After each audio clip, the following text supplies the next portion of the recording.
Welcome to MTN Outdoors. Okay, campers, rise and shine. Don't forget your booties because winter weather is back in Montana. It's February, so you know what that means. Americans have once again turned their attention to Pennsylvania to see if that groundhog saw its shadow or if we can expect an early spring. Welcome back to MTN Outdoors. I'm Tom Buchanan, and I'll be your guide this week. To start us off, we have a couple of stories about Montana forests. You can hear the chainsaws behind me, and that's because it's Boondockers Day. It's the kickoff of the century-old tradition here at the University of Montana, the Foresters Ball. The coolest thing, like they're in school to be lumberjacks, right? Like that's so sick. For forestry students at the university,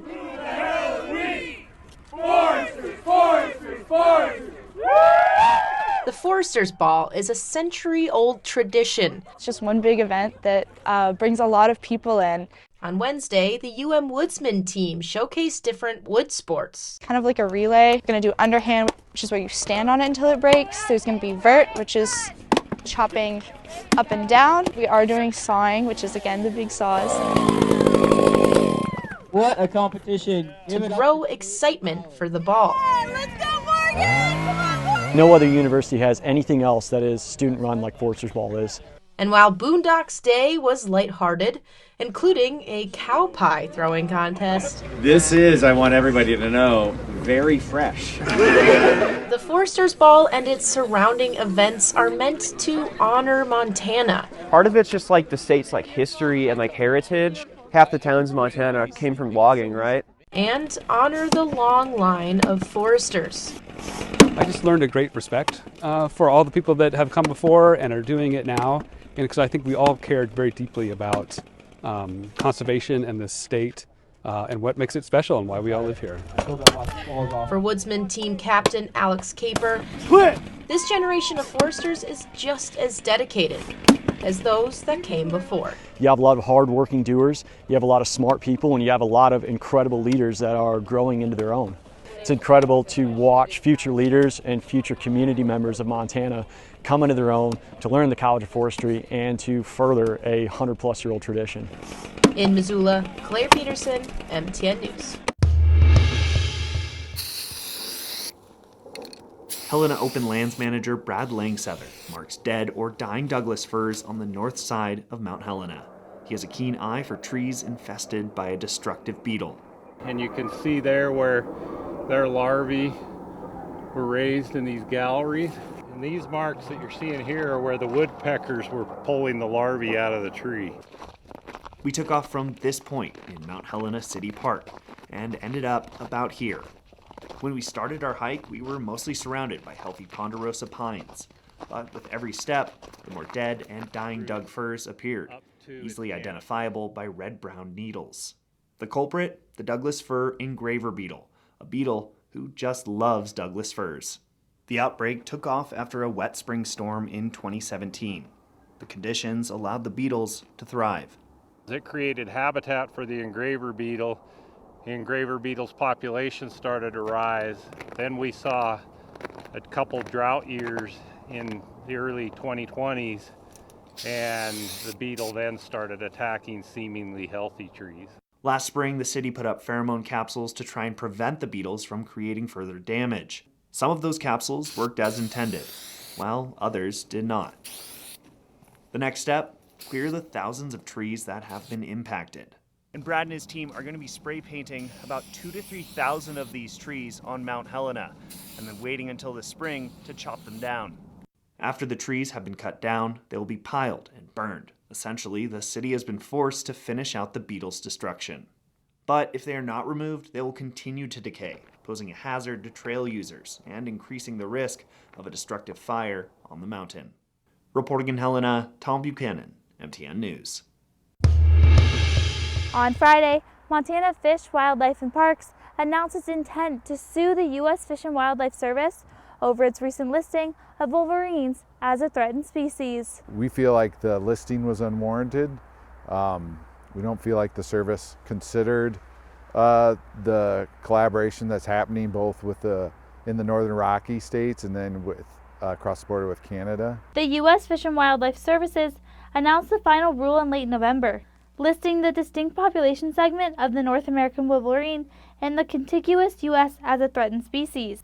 Andrea Zaccardi from the Center for Biological Diversity disagrees with the Montana challenge and says the species warrants protection. The population of wolverines in the lower 48 states is very small. It's about 300 animals. And even a smaller fraction of that population, about 10%, is actually reproducing right now. The ESA protections will require U.S. Fish and Wildlife to prepare a wolverine recovery plan, identify critical habitats for protection, and look at the possibility of the reintroduction in certain areas. Montana also says the decision uses climate models from the future and projected future snowbacks to justify its ruling, and ignores the studies that say wolverines can den without snow. Outside of snowpack conditions, that they did well in denning and reproducing. Killing wolverines in Montana is already prohibited under both federal and state law, but a designation as threatened takes those protections one step further, saying federal agencies must take into consideration and ensure the activities authorized don't put the species in further jeopardy. They are threatened by climate change, habitat fragmentation, and isolation. In Helena, Rachel Fortunato, MTN News. Coming up after the break, Ice Ice Baby. 'Tis the season for frozen water and frozen fingers. We now return to MTN Outdoors. Welcome back to MTN Outdoors. I'm Tom Buchanan, and I'll be your guide. Wait a minute, haven't we done this before? Huh. Well, while I try and figure this one out, here are a couple frigid stories to remind you about safety around the ice. A few days ago, I was right out there with FWP's Morgan Jacobson talking about safety on the ice this time of year. Now, before we ventured out onto the pond, we did some things to make sure that we stayed on top of the pond. The big thing, drilled test holes to check the thickness of the ice. Now, it's been unseasonably warm since we did that interview, and without the ability to drill test holes today, I'm staying right here on shore. Anytime you're venturing out on the ice, you need to be aware of what that thickness is, and also be aware that that thickness can change depending on what part of the water body that you're on. There could be springs, there could be any number of things that can reduce the thickness of ice in certain areas. A good rule to follow: 4 inches minimum to walk out on, 7 inches for a snowmobile to venture out, and at least a foot for a large vehicle. But that's not recommended. Jacobson notes ice fishing a great social activity, but if no one's going to go with you, think safety first. If you do plan to go out alone, make sure that you let someone know where you're going, when you expect to get back, and try and check in frequently as you can, and let them know how things are going. Jacobson also says it's important to dress for the weather. Footwear that will keep you dry and preparation for changing conditions will go a long way to making an ice fishing outing much more enjoyable.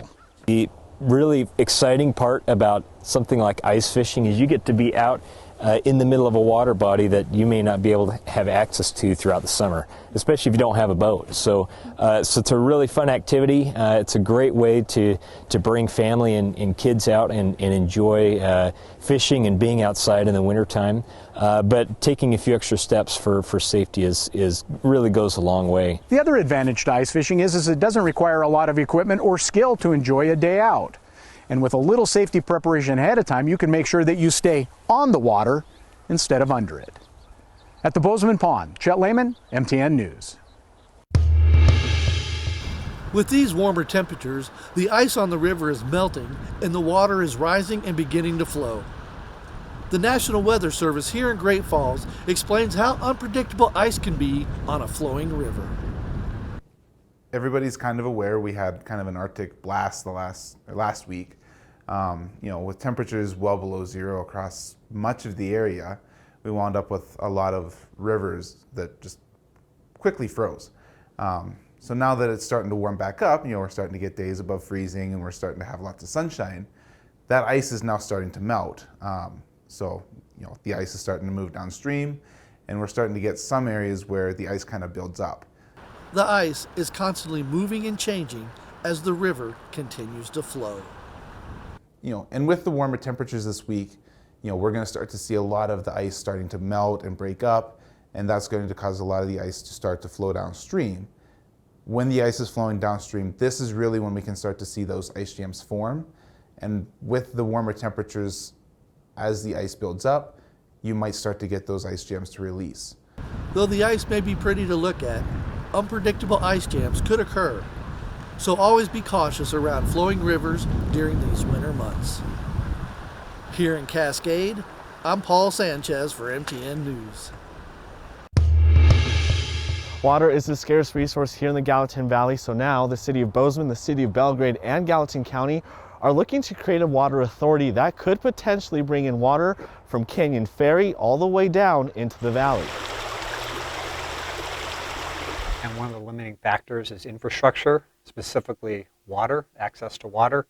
So we thought, why not get together and have a discussion about a regionalization program? Local leaders are pitching a regional water authority that would create water and wastewater infrastructure for the Gallatin Valley. There's water up in Highlight, but we can't rely just on that alone. With the population of the valley expected to hit 250,000 people in the coming years, cities are looking to tap into other regional water sources.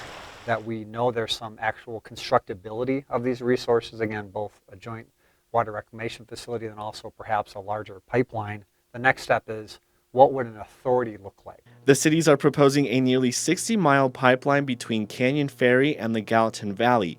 It could cost anywhere from $1.5 billion to $5.7 billion. A feasibility study was just completed. Is it physically possible from an engineering standpoint to build a regional water reclamation facility? The answer to that is yes. Some residents expressed concern at Tuesday's commission meeting about building a project of this scale. If the pipeline is built, there will be no end to the growth. And I urge the Commission to explore other avenues. A little bit like we said, here's the Titanic, this is your only ride, this is the ticket. City Manager Jeff Mihalik says the water downstream won't be an issue. So we're really not depleting the Canyon Ferry resources. We're just using that for potable water to help really support affordable housing, but then that water's actually going back in Canyon Ferry.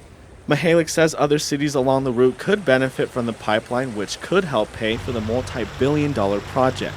Federal resources, grants, state resources, grants, and then any community that wants to participate. The City of Bozeman moved forward with looking at creating a government authority. It would still be decades before a pipeline could be built. In Bozeman, Edgar Cedillo, MTN News. Groundhog Day. Groundhog Day. The scenario feels familiar. Oh, hey there. I'm just trying to get this repeating scenario figured out so I can get out of this tent and on my hike. Until then, enjoy this next story about how Wilderness Outfitters can help make your next adventure your best yet. The U.S. Forest Service is seeking comment on plans for the reauthorization of existing outfitter and guide permits for the Bob Marshall Wilderness Complex.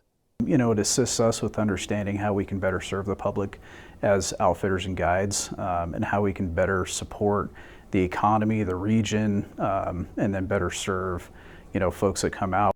The Bob Marshall Wilderness Complex is made up of 3 separate wilderness areas: the Bob Marshall, Scapegoat, and Great Bear.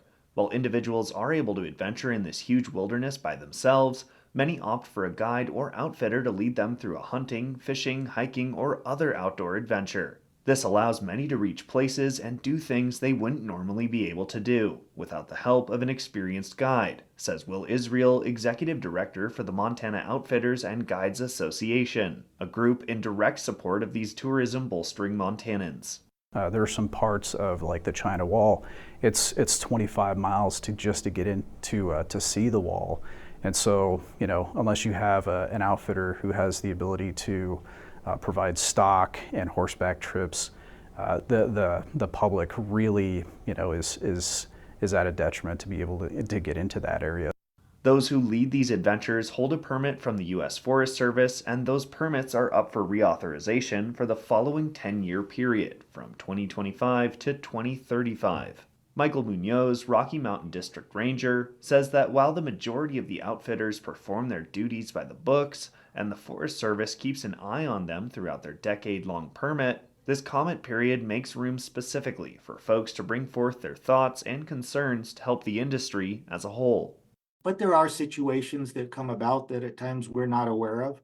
And this is the time for the public to share that. If there's something that's really serious, that any operation should be considered or reconsidered on whether or not we reauthorize their permit. Okay, last I checked, Montana doesn't even have groundhogs. We have marmots, and I'm pretty sure they don't have the power like groundhogs do to make days repeat over and over again. Anyway, coming up, we hit the slopes and jumps. We now return to MTN Outdoors. Welcome back to MTN Outdoors. Oh my, we're still in it. I gotta get out of this forest. I gotta get out of this tent. In the meantime, while I pack up, enjoy these couple of stories about skiing. The mountains can be a cold and unforgiving place. Oh, it's so humbling. Especially when trying a snow sport. I think as an adult learning something new, it's good to kind of test yourself and fall on your face every once in a while. That's why Snow Bowl instructors are here to help.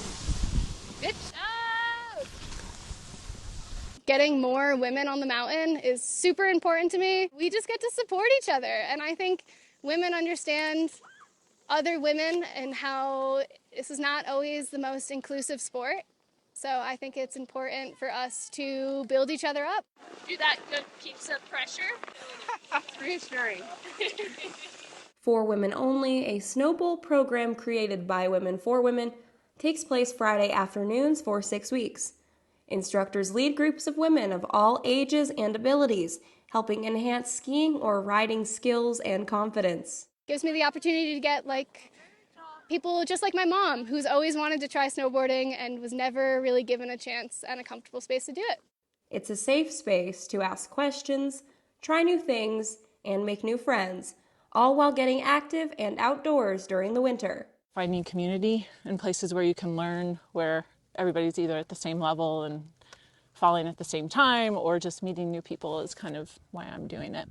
Valerie's husband snowboards, and her son is getting into the sport too. I also have a son, and so he's learning to snowboard, and I think it's good to model for him, learning something new and not being good at it. You don't have to be a beginner to join FWO. If you're looking to brush up on your tree skiing skills or want to ride better in deeper powder snow, then this course is for you. Sign-ups for the spring session of FWO, which starts in March, are on Snow Bowl's website. In Missoula, Emily Brown, MTN News. Well, this airport here in the Big Hole Valley is quiet right now, but in a couple of weeks it's going to be filled with spectators and horses and skiers. I've been a part of ski joring ever since I can remember, honestly. Brianne Kuhn is a rancher in the Big Hole Valley, and she says her entire family has participated in the sport of skijoring. And she's one of 30 participants who are signed up for Wisdom's annual event. I used to ski when I was a little kid, and my mom would pull me on the ski joring track. And her mom would pull her behind the very horse she'll be riding in the competition. But beyond participating in the event that is so central to her family's winter activities, the event itself is central to Wisdom's winter identity. It brings a lot of people when there aren't very many people around, and it's big fun. We get people who come and stay in the community, stay in the housing, and they eat dinner and they buy drinks at the bar and buy gas, and so it's an economic boost, and it's also just something to pulls the community together.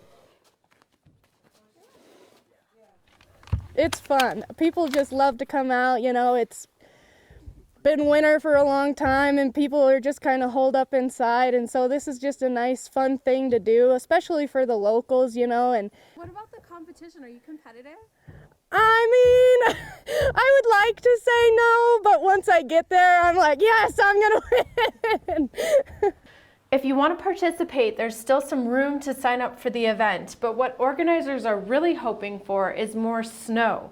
They say if they can't get enough snow, they'll have to cancel the event. In Wisdom, Megan Thompson, MTN News. One 16-year-old girl has taken her passion and knowledge of the agriculture industry and turned it into a social media, sharing something every day. I have grown up in the agriculture industry my entire life. From a young age, Claire Mernon wanted to be involved in the egg industry. I knew that I wanted to own my first Angus show heifer at the age of 2. When I was 8, I first got started, and since then I've continued to grow my cow herd, and it's really given me a lot of the skills that I have today, and it's made me a lot of who I am. And who Mernon is a hardworking, family-oriented, intelligent young woman who has earned recognition for her work, most recently being named as one of 4 young individuals featured in the Billings Chamber of Commerce 2024 Youth in Egg Spotlights. I try really hard to advocate for the agriculture industry, and that's a big part of who I am. I know that agriculture has raised me, and so to be highlighted for that was definitely a really great opportunity that I'm very grateful for. In 2023, she launched 365 Days of Agriculture, an Instagram account dedicated to educating others on the industry. Not everyone knows about agriculture, and it's really great for me to be able to teach others about it, and it makes my heart really happy to know that people are learning. Global food security is so important. Not only Posting every day for a year, Mernon just started year 2 with no signs of stopping. Agriculture is what feeds us, it clothes us, it helps us with our shelter, and it's so important that we continue to educate youth because they will really be the future of the agriculture industry. Whether she's out working early morning hours with her cattle, I always say that cattle eat before I do, or educating others on an industry she knows and loves, this young woman will continue making her mark in the agriculture scene for years to come. Would love to go study agriculture policy and go fight for farmers and ranchers. In Yellowstone County, Haley Monaco, MTN News. Well, I made it out of the tent and started the hike out, so that's a good sign. Thanks so much for joining me on MTN Outdoors. I hope you enjoyed this adventure across the state, and we hope to see you right back here next week for some more.